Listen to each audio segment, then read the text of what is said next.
नमस्कार दोस्तों। भारत को नदियों का देश माना जाता है। ऐसा भी मानना है कि सभ्यता के विकास में इन नदियों का अत्यंत महत्वपूर्ण योगदान है।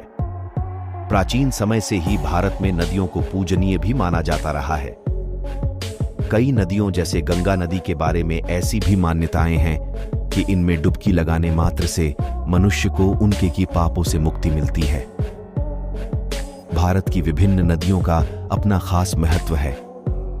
एक ही नदी को अलग अलग स्थानों पर अलग अलग नामों से जाना जाता है। बांग्लादेश में प्रवेश करने पर गंगा को पद्मा नदी के नाम से जाना जाता है। गोदावरी को दक्षिण गंगा के नाम से भी जाना जाता है।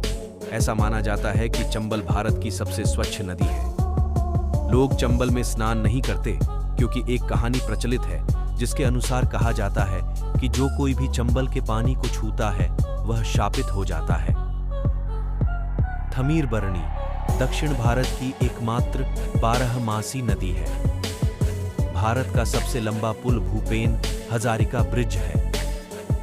यह ब्रह्मपुत्र की सहायक नदी लोहित नदी पर बना है। त्रिवेणी संगम वह स्थान है जहां 3 पवित्र नदियां गंगा, यमुना और सरस्वती मिलती हैं।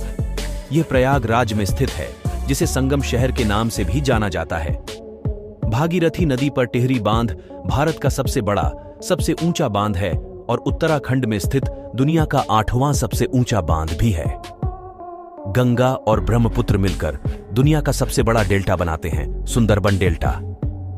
भारत का सबसे ऊंचा जलप्रपात जोग जलप्रपात 819 फीट की ऊंचाई से शरवती नदी के बहने पर बनता है। भारत में अधिकांश नदियां पश्चिम से पूर्व दिशा की ओर बहती हैं और बंगाल की खाड़ी में मिल जाती हैं।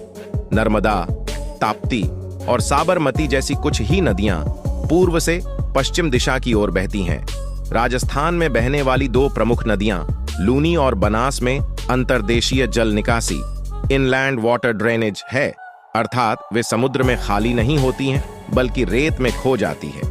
यमुना भारत की सबसे प्रदूषित नदी है। सिंधु, झेलम, रावी और सतलुज ऐसी नदियां हैं जो भारत से निकलती हैं और पाकिस्तान में बहती हैं।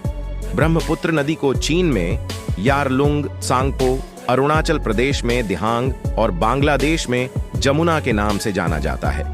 ब्रह्मपुत्र डिस्चार्ज के हिसाब से दुनिया की 9वीं सबसे बड़ी और 15वीं सबसे लंबी नदी है। महानदी को ओडिशा के संकट के रूप में जाना जाता था क्योंकि इससे राज्य में बहुत बाढ़ आती थी।